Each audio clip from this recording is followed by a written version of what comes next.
বঙ্গোপসাগরীয় নিম্নচাপের জেরে দক্ষিণবঙ্গে কয়েকদিনের বৃষ্টিপাত আর এই বৃষ্টির জেরেই ভয়াবহ বন্যা পরিস্থিতি।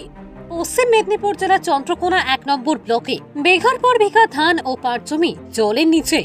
ভয়াবহ ক্ষতির আশঙ্কা করছেন চাষিরা। বৃষ্টির জেরে জল বাড়তে শুরু করেছে খাল ও নদীগুলিতে। সে কারণেই বন্যা পরিস্থিতি সৃষ্টি হয়েছে চন্দ্রকোনার বিভিন্ন এলাকায়। জলের তলায় প্রায় ৪০০ বিঘা জমির চাষের ধান ও পাট। বড়সড় ক্ষতির মুখে চাষিরা। তাছাড়াও রাস্তার উপরেও উঠেছে জল, ডুবেছে রাস্তা। প্রাণের ঝুঁকি নিয়ে রাস্তা পারাপার করে চলেছেন সাধারণ মানুষ। বৃষ্টি এভাবেই চললে আরো জল বাড়তে পারে বলে আশঙ্কা চাষি ও এলাকার মানুষের। পরশুটা কম ছিল, কালকে বেশি হচ্ছে। কি কতটা ক্ষতি হতে পারে চাষের? 400 বিঘার মতো ক্ষতি হয়ে যাবে। 400 বিঘার উপর 400 বিঘার উপর ক্ষতি হবে। কি কি লাগানো ছিল? ধান ধান নষ্ট হয়ে যেতে পারে? কিছু ওই লাগানো পাট